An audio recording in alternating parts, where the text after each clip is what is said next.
Next definition is epsilon net or a total boundedness.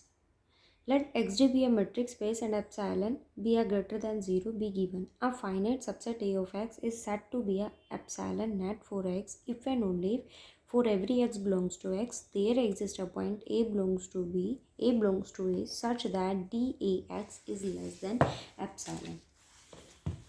आपके पास I think इसके नाम से आपको चीज़ समझ में आ रही है कि टोटल बाउंडेडनेस आपके पास क्या होता है.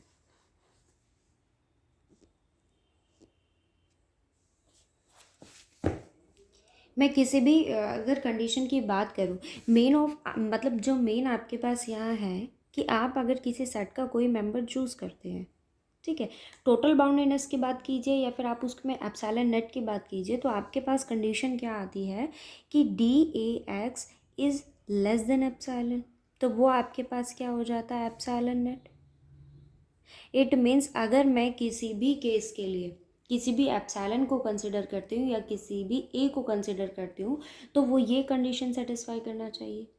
सपोज़ अगर मैं यहाँ बात करूँ किसी भी केस के लिए, मान लीजिए कि अगर मेरे पास जो ए सेट है वो कैसा है, फाइनाइट है. इट मीन्स आपके पास ये कंडीशन सेटिस्फाई होनी चाहिए कि इस फाइनाइट सेट के लिए अगर आप कोई ए चूज़ करते हैं तो वो ये केस सेटिस्फाई करना चाहिए. और आपको अच्छे से पता है कि ये जो कंडीशन होती है वो मेरे पास एक ओपन स्फीयर के लिए होती है कि ओपन स्फीयर में हम लोग क्या देखते हैं, SRA. यहाँ आप वो सेट चूज़ करते हैं, वो सेट के मेंबर्स चूज़ करते हैं जो इस कंडीशन को सेटिस्फाई करे कि DAR आपके पास हमेशा किससे DAX जो है वो आपके पास हमेशा किससे लेस होना चाहिए, R से लेस होना चाहिए. इट मीन्स आपके पास जो भी कंडीशन है, जिस भी एलिमेंट के लिए आप चूज़ करते हो वो हमेशा इस कंडीशन को सेटिस्फाई करना चाहिए. सपोज कीजिए कि अगर आपके पास एक कोई भी फाइनाइट सेट है, it means you have the A is if small a any member of a which is belongs to a, then you have X is always equals to union of all open sphere for which you choose a A. जिस A के लिए आपने values को choose किया है वो इस condition को क्या करना चाहिए, सेटिस्फाई करे कि एस ए एप्सिलॉन आपके पास जहाँ ए किसका मेंबर होगा, ए का. मतलब उसके लिए ये कंसिडर होना चाहिए कि आप जो एक्स या ए चूज़ कर रहे हैं वो ऑलवेज किससे लेस हो, किसी रेडियस से लेस होना चाहिए. For example it is given in your book c x and y. Here x square plus y square is less than 4. ये आपके पास एक स्क्वायर की इक्वेशन है जिसके सेंटर आपके पास क्या है, 0 0 एंड रेडियस इज 2. ओके, आप सर्कल ड्रॉ कीजिए जिसके सेंटर मेरे पास 0 0 है और जिसकी रेडियस आपके पास क्या है, 2.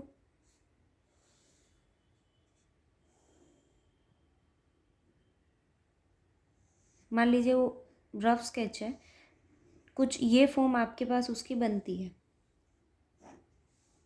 ठीक है.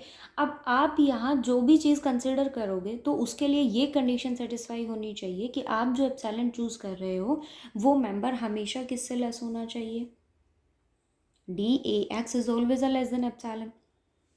मान लीजिए कि अगर मैं यहाँ एप्सिलॉन की वैल्यू 3/2 चूज़ करती हूँ तो आपके पास वो मेंबर्स एग्जिस्ट करने चाहिए, वो ओपन स्फीयर आपके पास एग्जिस्ट करनी चाहिए जो इस एप्सिलॉन से क्या हो, लेस हो. आप बना लीजिए सेट के अकॉर्डिंग आपके पास ये मेंबर भी लाई करेगा, इसके अकॉर्डिंग आपके पास ये मेंबर भी लाई करेगा, यहाँ ये मेंबर भी लाई करेगा.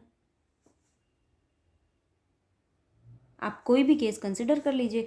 मैं अगर 3/2 इसने वैल्यू ली है एप्सिलॉन की तो आपके पास इसकी वैल्यू यहाँ कहीं लाई करेगी और यहाँ कहीं लाई करेगी. यहाँ से यहाँ सपोज कीजिए नेगेटिव पॉजिटिव, मैं दोनों केसेस की बात कर रही हूँ, तो आप यहाँ से यहाँ तक की कोई भी मेंबर चूज़ कर लीजिए, वो हमेशा इस कंडीशन को सेटिस्फाई करेगा.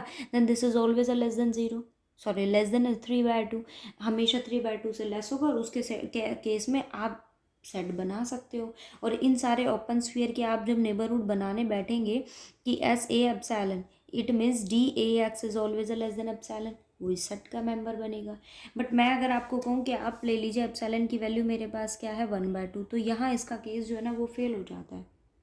मान लीजिए मैंने वो ए कोई भी एक सेट का मेंबर चूज़ किया है और वो आपके पास 1/2 से ग्रेटर वैल्यू कंसिडर करता है। इस सेट में मेरे पास 1 भी है और इस सेट में मेरे पास -1 भी है। मान लो कि आपने वहाँ लेंथ फाइंड आउट की, तो लेंथ -1 और 1 के correspond with respect to 1/2, you have -1 whole square, -1 and -1/2 whole square,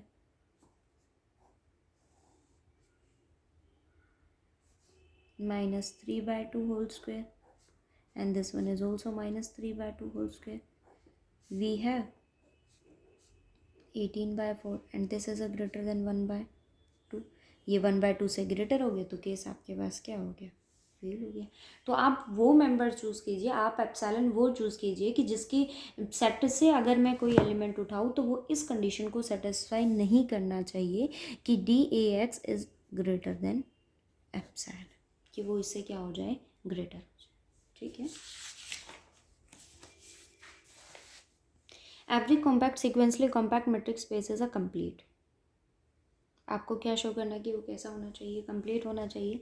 late X d be a compact matrix space, then it is a sequentially compact, and by the definition of sequentially compact, if there exists a sequence, if you pick a sequence which has always a convergent subsequence, here let a and b are Cauchy sequence in X, then an has a convergent sequence a and k, and this is converges to a and a is belongs to a.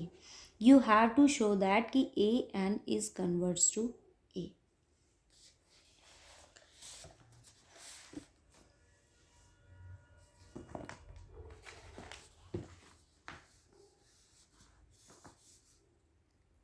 A and be a Cauchy sequence, and this Cauchy sequence has a convergent subsequence, and this subsequence is A and K, and this A and K is converts to A. आपको ये show करना है कि ये complete compact matrix space आपके पास क्या होना चाहिए, कंप्लीट होना चाहिए। So here I am choosing a epsilon which is a greater than 0, जो आपके पास क्या है, greater than 0। A and is a Cauchy sequence, so there exists an integer n not such that which satisfy that condition that a d of a m and a n is less than epsilon by 2 for all m and n is greater than n naught. This is the condition of a Cauchy sequence. A n is a Cauchy sequence, then there exists a n naught which satisfy that condition d a m a naught a n is less than epsilon for all m n is greater than n naught, and a and k is a subsequence which converts to a. It means d a and k a is less than epsilon by 2 for all k is greater than equals to k naught. Okay, now combine these equation, because of you have to show that ki a and is converts to a. For this we are taking a relation that choose किया मैंने, दो member को मैंने यहाँ choose किया है, k1 is greater than equals to k naught such that nk1 is greater than n naught, greater than equals to n naught.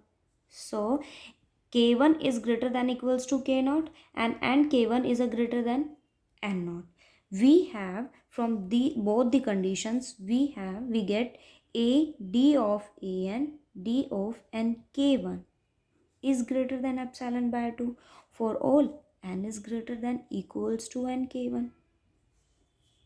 Now combine these equations. आपको ये शो करना है कि d a n is converts to a. For this here I am taking D A N. D is your metric space.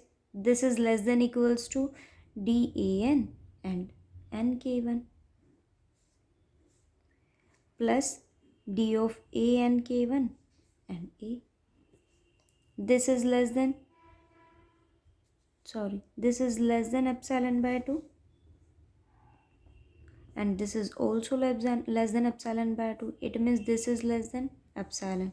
So you have DAN and A is less than epsilon. It means AN is converts to. ठीक है, कोई doubt हो तो बताना.